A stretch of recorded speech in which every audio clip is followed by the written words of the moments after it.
പ്രിയമുള്ള വിദ്യാർത്ഥികളെ, എല്ലാവരെയും ഞാൻ NIS all Kerala distance education എന്ന് പറയുന്ന നമ്മുടെ സ്ഥാപനത്തിലേക്കുള്ള ഓൺലൈൻ വീഡിയോയിലേക്ക് സ്വാഗതം ചെയ്യുകയാണ്. ഇന്ന് ഞാൻ നിങ്ങൾക്ക് മുമ്പിൽ പ്രസന്റ് ചെയ്യുന്നത് NISന്റെ +2 data entry operation code number 632 vocational വിഷയമായിട്ട് ഉപയോഗിക്കുന്നുണ്ട്.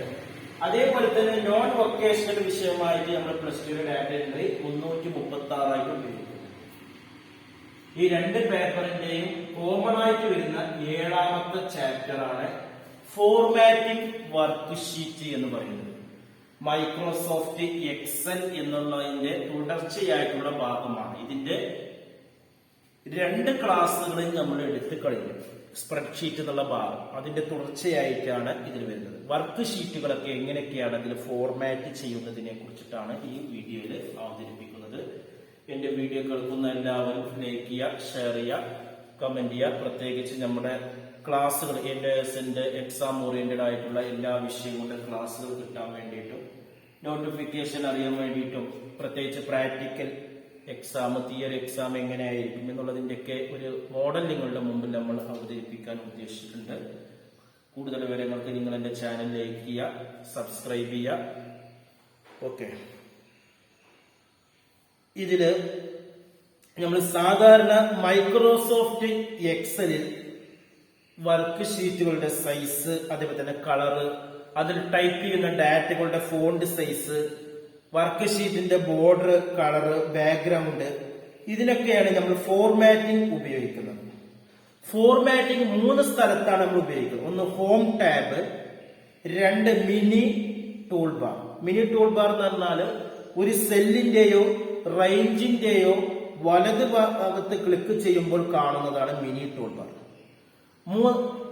മൂന്നാമത് ഫോർമാറ്റ് സെൽ ഡയലോഗ് ബോക്സ്. ഇതൊക്കെ നിങ്ങൾ കമ്പ്യൂട്ടർ ഓപ്പൺ ചെയ്താൽ കാണാൻ കഴിയും. ഓക്കെ, ഫസ്റ്റ് ക്വസ്റ്റ്യൻസ് ആണ്. Explain home tab and formatting tool. Home ടാബും ഫോർമാറ്റിംഗ് ടൂളും എന്താണെന്ന് വിശദീകരിക്കാം. ഹോം ടാബിൽ നിന്ന് ഫോർമാറ്റ് ചെയ്യാൻ ആവശ്യമായിട്ടുള്ള ഓപ്ഷൻ കിട്ടും. നമ്മൾ കമ്പ്യൂട്ടറിന്റെ മുകളിൽ കുറെ റിബൺ ബട്ടൺ കാണും. എക്സൽ ഓപ്പൺ ചെയ്താൽ ഹോം, ഇൻസേർട്ട് എന്ന് പറഞ്ഞിട്ട് ഒരുപാട് ഓപ്ഷൻ കാണും. അതിൽപ്പെട്ട ഫസ്റ്റത്തെ ഓപ്ഷനാണ് ഹോം ബട്ടൺ എന്ന് പറയുന്നത്. ആ ഹോം ബട്ടണിൽ നമുക്ക് ആവശ്യമായിട്ടുള്ള എല്ലാ ഫോർമാറ്റിംഗ് സംവിധാനം അതിൽ കിട്ടുന്നുണ്ട്. നമുക്ക് വേണ്ട ടൈപ്പ് ചെയ്ത കാര്യങ്ങളുടെ സൈസ് കൂട്ടാന്, ഫോണ്ടിൽ മാറ്റം വരുത്തുക, അതേപോലെ തന്നെ സ്റ്റൈല് മാറ്റം വരുത്താനും അലൈൻമെന്റിന് മാറ്റം വരുത്താനൊക്കെ അതിൽ നമുക്ക് കഴിയുന്നതാണ്.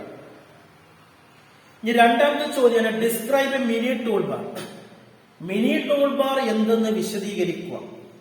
ഉത്തരം, ഒരു സെല്ലിന്റെയോ റേഞ്ചിന്റെയോ റൈറ്റ് ക്ലിക്ക് എന്ന് പറഞ്ഞാൽ വലത് ഭാഗത്ത് ക്ലിക്ക് ചെയ്യുമ്പോൾ ഒരു ഷോർട്ട് കട്ട് മെനു കാണാൻ കഴിയും.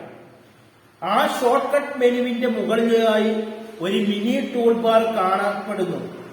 ഈ മിനി ടൂൾ ബാർ ഉപയോഗിച്ച് സാധാരണ നമുക്ക് ഫോർമാറ്റിംഗ് ചെയ്യാൻ സാധിക്കുന്നുണ്ട്.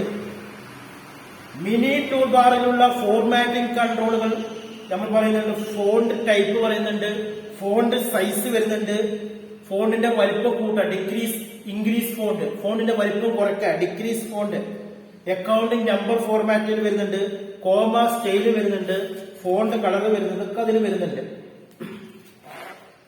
ഇനി മൂന്നാമത്തെ ചോദ്യമാണ് describe the format cell dialog box. Format cell dialog ബോക്സിനെ കുറിച്ച് വിശദീകരിക്കാനാണ് പറയുന്നത്. ഫോർമാറ്റ് ചെയ്യുന്നതിന് ആവശ്യമായിട്ടുള്ള കാര്യങ്ങൾ റിബണിന്റെ ഹോം ടാബിൽ ലഭ്യമാണ്. ചില പ്രത്യേക തരത്തിലുള്ള ഫോർമാറ്റുകളും ഈ ഫോർമാറ്റ് സെൽ ഡയലോഗ് ബോക്സ് വഴി ചെയ്യാവുന്നതാണ്. ഇതിനായി ആദ്യം ഫോർമാറ്റ് ചെയ്യാനുള്ള സെല്ല് നമ്മൾ സെലക്ട് ചെയ്യണം. അതിനുശേഷം താഴെ കൊടുത്തിരിക്കുന്ന ഏതെങ്കിലും രീതി ഉപയോഗിക്കാം. കൺട്രോൾ പ്ലസ് ന്യൂമറിക്കലായിട്ടുള്ള 1 കൂട്ടിയടിക്കാം. രണ്ടാമത്തത് ഹോം പേജിൽ ഡയലോഗ് ബോക്സ് ലോഞ്ചറിൽ ക്ലിക്ക് ചെയ്യാം. 3, ഒരു സെൽ സെലക്ട് ചെയ്തതിനു ശേഷം ഷോർട്ട് കട്ട് മെനുവിൽ നിന്നും ഫോർമാറ്റ് സെൽ തിരഞ്ഞെടുക്കുക. പിന്നെ ഡ്രോപ്പ് ഡൗൺ കൺട്രോളിൽ നിന്നും മോർ കമാൻഡ് ക്ലിക്ക് ചെയ്യാം. ഈ നാലാമത്തെ ചോദ്യം how to format cell using dialog box എന്നാണ്. ഡയലോഗ് ബോക്സ് ഉപയോഗിച്ച് സെൽ എങ്ങനെ ഫോർമാറ്റ് ചെയ്യാം. അതിൽ ഒന്നാമത് നമ്പർ ടാബ്. ഈ ടാബിൽ നിന്ന് ഡാറ്റ ടൈപ്പ് തിരഞ്ഞെടുക്കാവുന്നതാണ്.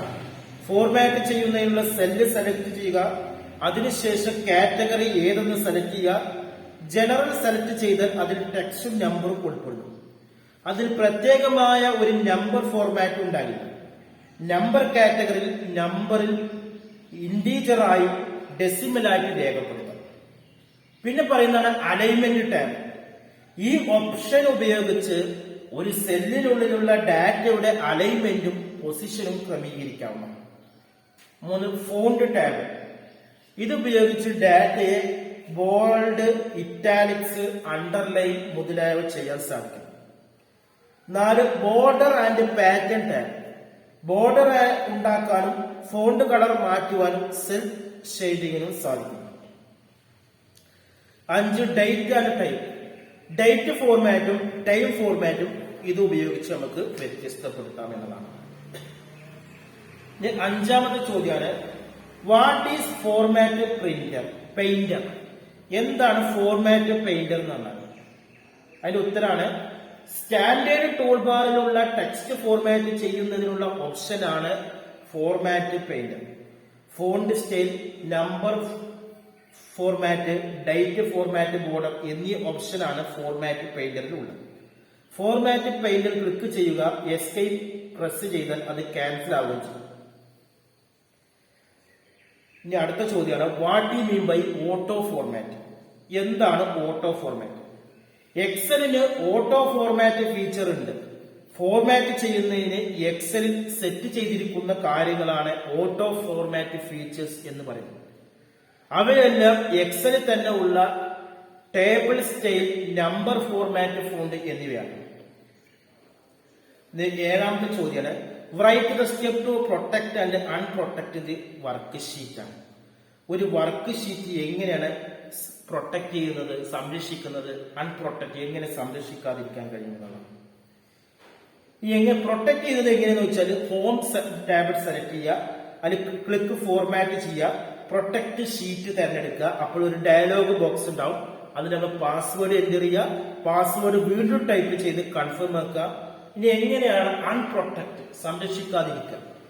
അതിന് ഹോം ടാബ് സെലക്ട് ചെയ്യുക, അതിൽ അൺപ്രൊട്ടക്ട് വർക്ക് ഷീറ്റ് സെലക്ട് ചെയ്യുക. അപ്പോൾ ഒരു ഡയലോഗ് ബോക്സ് പ്രത്യക്ഷമാവും, അതിന് പാസ്വേഡ് എൻ്റർ ചെയ്യുക. പ്രൊട്ടക്ട് വർക്ക് ഷീറ്റിൽ ഉപയോഗിക്കുന്ന സെയിം പാസ്വേഡ് ആയിരിക്കണം. പിന്നെ ഓക്കെ ക്ലിക്ക് ചെയ്യാം. ഇനി അടുത്ത ചോദ്യമാണ് എട്ടാമത്തെ what you mean by cell style. എന്താണ് സെൽ സ്റ്റൈൽ എന്നാണ്? എക്സൽ 2007 വിവിധ രീതിയിലുള്ള സെൽ സ്റ്റൈൽ ഉണ്ട്. ഇത് വർക്ക് ഷീറ്റിന് പ്രൊഫഷണൽ ലുക്ക് ലഭിക്കാൻ വേണ്ടിയിട്ടാണ്. എക്സലുള്ള സ്റ്റൈൽ എല്ലാ സെൽ സ്റ്റൈലുമാണ്. അടുത്ത ഒമ്പതാമത്തെ write the steps to apply cell style. Cell സ്റ്റൈലിന് വേണ്ടിയുള്ള സ്റ്റെപ്പ് എങ്ങനെ? ഫസ്റ്റ് നല്ല സെൽ സ്റ്റൈൽ ചെയ്യേണ്ട സെല്ല് സെലക്ട് ചെയ്യുക. 2 ഹോം ടാബ് ക്ലിക്ക് ചെയ്യുക. 3 സ്റ്റൈൽ ഗ്രൂപ്പിൽ നിന്ന് സെൽ സ്റ്റൈല് സെലക്ട് ചെയ്യുക. 10ാമത്തെ ചോദ്യമാണ് write the step to hide the select column or rows. Hide ചെയ്യേണ്ട കോളം എങ്ങനെയാണ്? കോളംസ് റോസും ഹൈഡ് ചെയ്യുന്നത് ഒഴിവാക്കുന്നത് എങ്ങനെയാണ്? ഉള്ളത് ഹൈഡ് ചെയ്യേണ്ട കോളം റോം സെലക്ട് ചെയ്യുക. 2 റൈറ്റ് ക്ലിക്ക് ചെയ്യുക, ഹൈഡർ സെലക്ട് ചെയ്യുക. അടുത്ത 11ാമത്തെ ചോദ്യമാണ് write the step to add auto format style in your Excel worksheet. Excel വർക്ക് ഷീറ്റിൽ ഓട്ടോ ഫോർമാറ്റ് സ്റ്റൈൽ ചെയ്യാനുള്ള സ്റ്റെപ്പ് എന്താണ്? ഒന്നാമത്തെ ഫോർമാറ്റ് ചെയ്യേണ്ട സെൽ സെലക്ട് ചെയ്യുക. 2ാമത്തെ ഹോം ടാബ് സെലക്ട് ചെയ്യുക. നേരത്തെ തന്നെ ഉള്ള ടേബിൾ ഫോർമാറ്റ് സെലക്ട് ചെയ്യുക. 3ാമത്തെ ഫോർമാറ്റ് സെലക്ട് ചെയ്യുക. അപ്പോൾ ഒരു ഡയലോഗ് ബോക്സ് പ്രത്യക്ഷമാവുകയും ടേബിൾ ഫീച്ചേഴ്സ് ചെക്ക് ചെയ്ത് ഓക്കെ ക്ലിക്ക് ചെയ്യുക. ഇത് 12ാമത്തെ ചോദ്യമാണ് write the step to apply border and colour to select cell. സെല്ലിന് ബോർഡർ ആൻഡ് കളർ അപ്ലൈ ചെയ്യുന്നതിനുള്ള സ്റ്റെപ്പ് എങ്ങനെ? ഫസ്റ്റ് നമ്മൾ ഫോർമാറ്റ് സെലക്ട് ചെയ്യുക. അതിൽ ഡയലോഗ് ബോക്സ് ഉണ്ടാവും, അതിൽ ബോർഡർ ടാബ് സെലക്ട് ചെയ്യുക. പിന്നെ ഏരിയ, ഔട്ട്ലൈൻ തുടങ്ങിയ കാര്യങ്ങൾ സെറ്റ് ചെയ്ത് കൊടുക്കുക. കളർ, സ്റ്റൈൽ, ബോർഡർ എന്നിവ സെറ്റ് ചെയ്ത് കൊടുക്കുക. ലാസ്റ്റ് ഓക്കെ ക്ലിക്ക് ചെയ്യാം. 13ാമത്തെ ചോദ്യമാണ് write the step to change the data and time in Excel. ഡേറ്റും ടൈമും ചേഞ്ച് ചെയ്യുന്നത് എങ്ങനെയാണ്? അതിന് നമ്മൾ ഫസ്റ്റ് ചെയ്യേണ്ടത് സെലക്ട് ദ ഡേറ്റ് മെനു. പിന്നെ ഫോർമാറ്റ് സെലക്ട് ചെയ്യുക, പിന്നെ കാറ്റഗറി ബോക്സിൽ നിന്നും ടൈം സെലക്ട് ചെയ്യുക, പിന്നെ നാലാമത് ഓക്കെ ബട്ടൺ ക്ലിക്ക് ചെയ്യുക. ഇത്രയാണ് ഇതിൽ വരുന്നത്. ഇനി ഇതുമായി ബന്ധപ്പെട്ട് എന്തെങ്കിലും സംശയങ്ങൾ ഉണ്ടെങ്കിൽ നിങ്ങൾക്ക് എന്റെ വാട്സപ്പ് നമ്പറിൽ ചോദിക്കാവുന്നതാണ്. Okay, thank U.